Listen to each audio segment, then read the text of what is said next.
inside the habitat, now giving you a wave so you can see where that voice is coming from. How's everyone doing today? Fantastic. I'm so excited you're joining us for this beluga and harbor porpoise program. A great opportunity to get to see some of the amazing adaptations that these animals have for living in a very chilly environment. But I'm curious, how many of you are seeing a beluga for the very first time today? Quite a few of you. I'm not too surprised. Can you shout out, where in the world do we find belugas? The Arctic, there we go. So yes, if you travel way up north, you could potentially see some belugas up in the Arctic. And if you're visiting from Quebec or ever going there, in the St. Lawrence River is another area where you can also see beluga whales. In this habitat, we have two belugas. On the far right side, we've got Aurora, and on her left, we've got Keela. And today, they are joined by trainer Troy, and they have a very special relationship, our two belugas, because they are actually a mother-daughter team.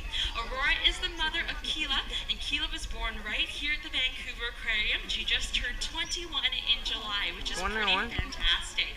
But of course, they're not the only animals in here, because you may have noticed at the front of the glass, we have trainer Rachel, and today she is joined by a smaller, darker gray individual. It is Daisy, and she is a harbor porpoise. How many of you are seeing a harbor porpoise for the first time? Probably just as many hands as you put up for the belugas. I'm not too surprised by that either. You might be surprised to find out that harbor porpoises live right off of our coast here in British Columbia. So if they live there, but belugas live up in the Arctic, why are they here together? Because you can actually find their habitat overlapping in the subarctic, and that can be in the Pacific Ocean as well as the Atlantic Ocean. And Daisy is very special as she's a rescued, rehabilitated, and non-releasable animal. She was found stranded on the beach when she was about 4 to 6 weeks of age, came to our Marine Mammal Rescue Center, and then found a home here once she was deemed non-releasable. So can we give everybody a big welcoming round of applause? Marine mammals like the ones here at the Vancouver Aquarium play a direct role in connecting people to ocean issues like climate change and overfishing, just to name a few.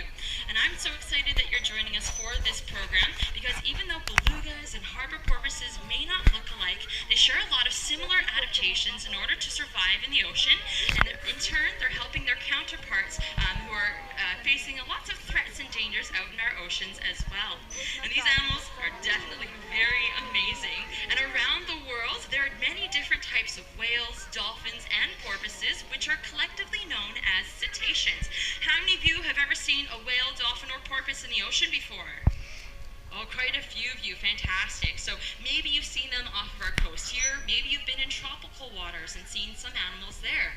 Of course, these animals live in cold, temperate waters. The water temperature here is probably around 8 to 10 degrees, so very chilly. But some of the ways that they're able to blend into that environment is, well, what you see on their body. They are very well camouflaged for living up in the Arctic. As you're seeing in front of me, we're getting a really good look at Keela's body. That beautiful white coloration that she has, allowing her to blend in with the Arctic. When you think of the Arctic, what are some things that come to mind? Snow, ice, absolutely. And that makes it perfect for belugas to blend in, so they're not seen by any predators that might be nearby, like polar bears or even killer whales, because they blend in so well with their environment. But I'm curious, does anybody know what a color a beluga is when they're first born? Gray. I did hear a couple people say that. Absolutely. They are first gray when they are born. If you look at Keela and Aurora, you may notice some slight bits of gray still on their body, because as they get older, they get whiter. And for Daisy, well, you can see that she is that darker gray color, similar to a beluga when they're first born, but they don't ever turn white. Although a couple white individual harbor porpoises have been spotted out in the ocean, but for the most part, they have that dark gray color on their back and the light color on their belly. So for those of you underwater getting a look at Daisy, you may be able to notice those differences in color. And that pattern on her body is known as counter shading, because no matter where it is you are in the water or even above, makes it very very difficult to notice them and also to escape from any predators that might be nearby. So for those of you who are upstairs, you might be thinking it's a little bit hard to notice Daisy, and that's okay. She's just blending in very well with her environment. But being kind of hidden is a great way for them to sneak up on their prey, because food is definitely an important thing for them in order to survive up in those chilly cold waters, and their feeding strategy is really quite interesting. For belugas, they have very flexible lips, and that is a unique feature that most other cetaceans don't have. We may get a look at that if you go towards the splash zone. You can see exactly what it's like with those flexible lips. They can spit water. Not only is it great for getting you wet, but also they can dive down to the bottom of the ocean, spit water into the sand, and expose any animals that might be hiding there. Any animals like clams and worms. And then they can suck them in and make sure that it doesn't escape, getting a nice tasty meal. Because it's not just fish that belugas will eat. So you can see that amazing spitting action from Keela and Aurora. And this is something that harbor porpoises can't quite do. They aren't able to spit water. However, they can use that sucking motion to get the food into their mouth. For both of these animals, they do have teeth, but they don't chew their food. They swallow it whole. So being able to suck that prey into their mouth is extremely important to make sure that it doesn't escape from them. And these are just a couple behaviors that these animals have that we are able to find out and learn about as well. It's pretty amazing what it is that they are able to do in order to survive out in the ocean. Because unfortunately, they're facing a lot of threats out there. And these are sorts of things that by having these animals here give us a great opportunity to learn a little bit more about them. And also through building these strong relationships between the trainers and the animals as well, so we see how is it that we can help their counterparts out in the ocean. And perhaps to tell us a little bit more about what goes into working with these animals every day, I'm going to pass the microphone over to Troy, who's over here on my right side. Hi, thanks Amanda. Hey everybody, how you doing today? Enjoying the sunshine? Yeah, right. Well, yeah, so we want to talk about some of the most important behaviors that we do with the animals. Now, you see lots of different behaviors throughout the session and every session that you visit here at the aquarium. But I wanted to highlight some of the most important ones. And this is one of the most important behaviors right here that I've asked both of our beluga whales to do for me. We're going to get into position here. Perfect. There we go. So what we call is a double fluke present. So this is the behavior that we would do. We'd ask the animals for if we wanted to get a blood sample. Okay, so they'd lay out on their back, so their dorsal side. They'll put their tail flukes into our hands. That's a little bit hard for you to see from where you are, but there are some gray lines on their tail flukes. And that's where the veins come very close to the surface.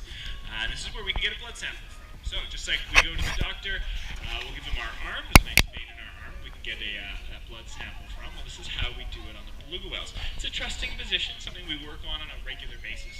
And we get blood samples regularly from every one of our animals. It's important that we monitor their health on a regular basis. So we'll practice this all the time, and then every once in a while, we'll come out and take that blood sample. We can learn a lot from that. Okay, we can learn a lot just from the health of our animals, and that's the most important thing to us, their care. And those are the most important behaviors, as I said. We learn a lot from a research standpoint. We can understand a lot about their physiology. And that can really go a long ways to helping researchers being able to study and learn more about these animals. We can work so closely with them, and allows us to be able to get some of these samples that you really couldn't do in any other situation. It'd be very difficult to go out into the wild and ask a beluga whale to stick their tail out and get that blood sample from. But we can use these animals to learn about them as control subjects and understand more about the animals out in the wild. And that's such an important thing that we do here at the aquarium. One of our main goals is the research and conservation of these animals as well as other animals out in the wild. And these two, Keela and Aurora, are certainly helping with that. But it does take that relationship. It's very important that the animals are comfortable working with us and we're comfortable working with them. We come out here and spend lots of time building up that relationship that allows us to be able to work so closely with them. So that's a little bit about how we work, some of the behaviors, something I wanted to highlight for you.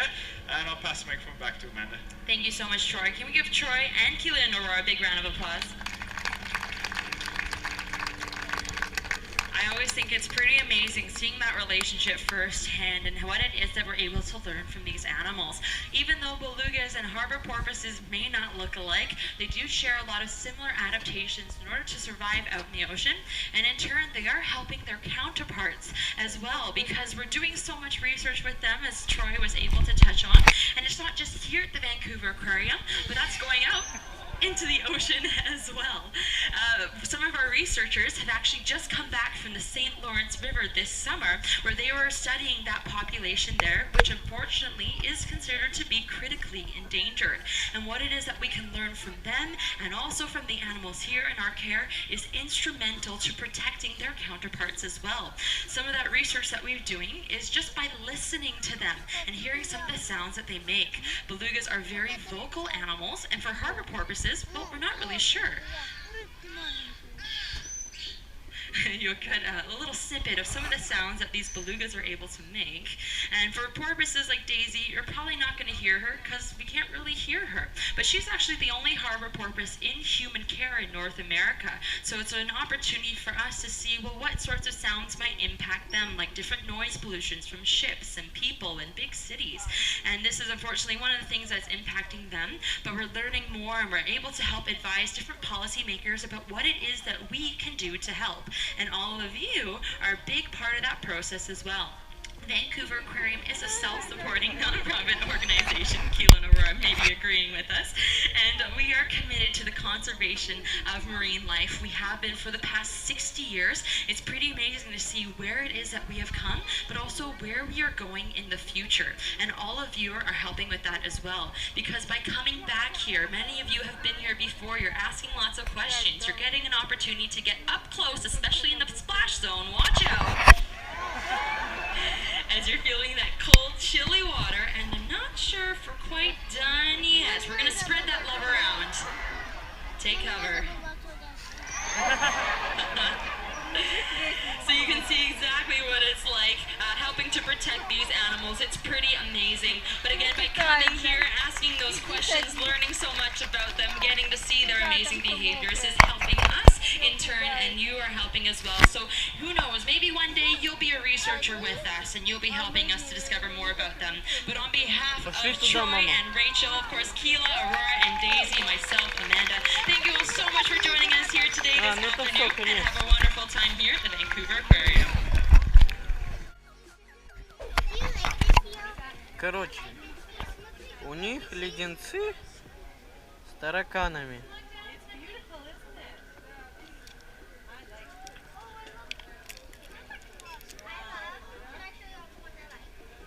И они съедобные.